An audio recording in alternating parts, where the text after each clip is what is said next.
Et une question que la planète tennis, les fans de tennis adorent se poser, qui met en feu tout le monde. Je la pose. Hein. Les gens du tennis, ne vous fâchez pas avant même qu'on pose la question. Les 4 tournois du Grand Chelem et maintenant champion olympique. Est-ce que c'est la preuve que Novak Djokovic, c'est le plus grand de tous? Eh bien, vous n'êtes pas d'accord. C'est un duel entre les chroniqueurs. Timothée, vous restez sur le non. Non, ce n'est pas la preuve que c'est le plus grand. Vous êtes face à Tidiani qui dit c'est un immense oui. Novak Djokovic, désormais, c'est la preuve que c'est le plus grand.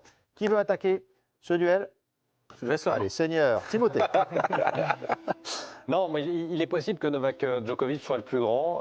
Je pense que c'est très difficile à déterminer quand on pense à des Sampras, à des Agassi, à des McEnroe, à Nadal plus récemment.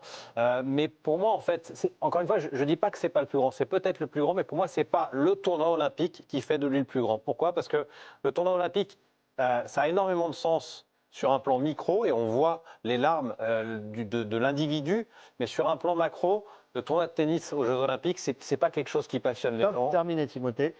Il y avait une petite erreur sur le chrono. Le duel, vous savez, un fidèle de l'équipe du soir, c'est 30 secondes, pas une minute. Bon. Tidiani, hein, ne la jouez pas à l'envers. Hein, c'est 30 secondes et pas 60. Hein.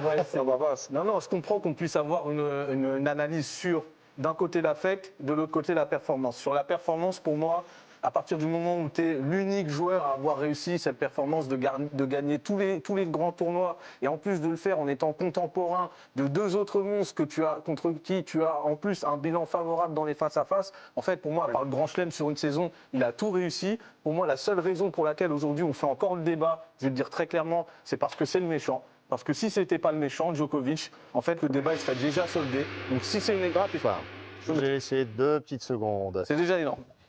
Alors, Romain, il a un argument peut-être, me dit-on, pour assommer l'un des deux, mais on laisse le président trancher avant ou pas? Ou c'est un argument que vous donnez au président? Oui, je peux donner cet argument-là au président. Effectivement, Novak Djokovic, il détient déjà énormément de records. Et là, il a rejoint, là aussi, un cercle très fermé, celui des champions qui ont tout simplement remporté les 4 tournois du Grand Chelem et qui ont obtenu le titre olympique. Ils ne sont que 4 en tennis, hommes et femmes confondus. C'est André Agassi, Rafael Nadal, Serena Williams. C'est donc le 4e. C'est Novak Djokovic. Ça doit être peut-être le seul record du tennis qu'il n'avait pas encore. Quand même. Président, vous votez, vous donnez le point à qui? Timothée ou Tidiani? C'est dur parce que c'est toujours dur de dire. Il faut choisir. Ben ouais, je sais. C'est toujours dur de dire que voilà, celui-là est le meilleur de tous les temps parce qu'il y a des époques différentes. Il y a des champions d'une époque qui ont été. Et prenons juste l'époque récente, de son époque. L'époque récente, je vais donner Nadal, Federer. Donc je vais donner le point à Tidiani, simplement pour la performance et aussi pour le côté bad boy un peu. J'ai du mal parce que je trouve qu'il n'est pas reconnu à sa juste valeur. Simplement parce que quand je vois même le public qui le siffle des fois sur des affrontements, ça m'énerve en fait. Parce que je ne comprends pas pourquoi on se retourne contre lui alors que ça reste un grand champion par rapport à ses performances et par rapport à son comportement aussi de champion. Parce que ça reste aussi un parce bon que tu as un antagonisme en fait, qui s'est créé à travers la rivalité à 3 qui fait que, comme je l'ai dit, en fait, aujourd'hui on le perçoit comme les deux autres ont des briseurs de rêve en fait. Pour un temps Nadal, un autre temps Federer. Il n'a pas touché aux deux. Il a fait son boulot. Mais 24 grands chelems quand même pour Djokovic. Georges.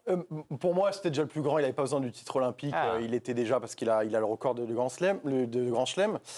Moi, surtout, ce que je retiens, c'est toute la dernière séquence de Djokovic. Pour moi, il est en train de gagner quelque chose peut-être un peu plus important. C'est un peu les cœurs quand même. Parce que je trouve que dans cette séquence-là où il est un peu plus fragile, il a des blessures, il est battu par Alcaraz. Il y a une autre histoire qui est en train de se construire avec lui sur le fait que c'est le vieux qui est en train d'essayer de résister aux petits jeunes qui sont en train de lui mordre les jambes. C'est-à-dire qu'on est en train de l'écarter de l'histoire avec Nadal et Federer, c'est déjà derrière. Maintenant, c'est la résilience d'un vieux loup, en fait. Et je trouve que cette histoire-là, en fait, moi, elle me touche, en tout cas. Elle marche pour moi. Quand je vois ces larmes... En tribune, auprès de sa famille, ces larmes-là, il y avait quelque chose quand même. Le fait qu'il a été concassé par Alcaraz à Wimbledon il y a quelques semaines, il est parti sur une chaise roulante de Roland-Garros il y a 2 mois, on pensait qu'il n'allait pas pouvoir revenir, parce qu'on ne parle pas de ça aussi. Il avait un genou en vrac, on pensait qu'il n'allait même pas pouvoir être là. Donc, toute cette histoire, c'est-à-dire qu'on sort un peu du robot Djokovic et on a un Djoko un peu plus humain, un peu plus fébrile que moi, j'adore. Franchement, c'est la version de Djokovic que je préfère. Avec la première, quand il faisait des imitations.